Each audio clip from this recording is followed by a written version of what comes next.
And thank you for insightful speech. And ఇప్పుడు ఆడియన్స్ని address చేయాల్సిందిగా ఆనరబుల్ డెప్యూటీ స్పీకర్ రఘురామకృష్ణరాజు గారిని రిక్వెస్ట్ చేస్తున్నాం. Please come forward sir.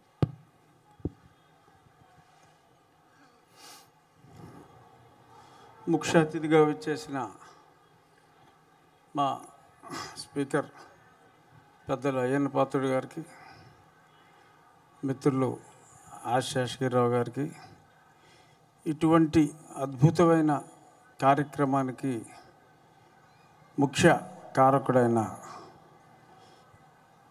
Kesineni Sivanath గారికి, ఆయన టీం పట్టాభి గారు, ఆయన మంచి పిల్లర్లాగా బ్యాక్ బోన్ లాగా ఆయనే అంతా దగ్గరుండి నడిపిస్తున్న పట్టాభి గారికి, ఇక వేదికను అలంకరించిన ఇతర పెద్దలందరికీ, ముఖ్యంగా ఇప్పటి వరకు అందమైన చేనేత వస్త్రాల్లో ఇప్పుడిప్పుడు ఇలాంటి చీరలు కొనేసుకోవాలని అందరినీ ఆలోచింపచేసిన మహిళా మనులందరికీ కూడా నా హృదయపూర్వక నమస్కారాలు.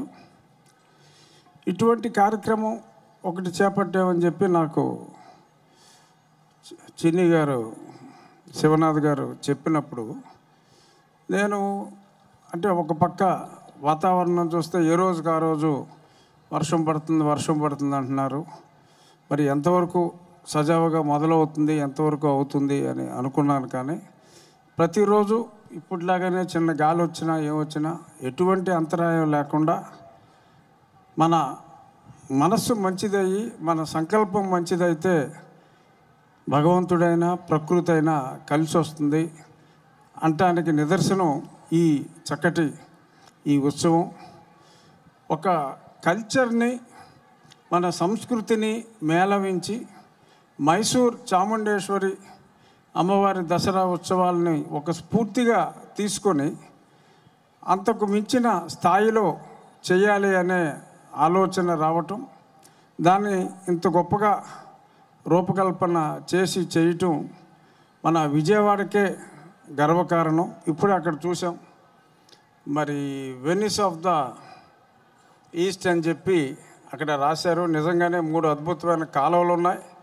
అవన్నిటిని కూడా చక్కగా అభివృద్ధి చేసి మరి నిజమైన వెనిస్ లాగా వీరి నాయకత్వంలో, ఎందుకంటే స్వచ్ఛాంధ్రకి మరి మా పట్టాభి గారు ఉన్నారు, మరి పార్లమెంట్ హెడ్గా మరి ఎంపీగా శివనాథ్ గారు ఉన్నారు, ముఖ్యమంత్రి గారికి కూడా స్వచ్ఛత అంటే ప్రాణం. కాబట్టి రాబోయే రోజుల్లో ఈ విజయవాడ ఉత్సవ్ స్ఫూర్తితో విజయవాడ నగరానికి మరి ఒకనాటి అద్భుతమైన వెలుగులు వీరి నాయకత్వంలో రావాలని మనస్ఫూర్తిగా కోరుకుంటూ, నేను పుట్టింది పెరిగింది అంతా ఈ విజయవాడలోనే.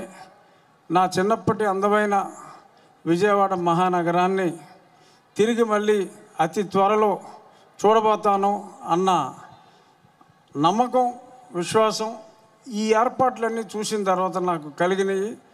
కనకదుర్గమ్మ వారు వారికి అన్నీ వారి శక్తి ప్రసాదించి మన అందరి కళని నిజం చేయాలని మనస్ఫూర్తిగా అమ్మవారిని కోరుకుంటున్నాను. ధన్యవాదాలు. Thank you so much sir. మీరు ఈనాటి మన విజయవాడ ఉత్సవ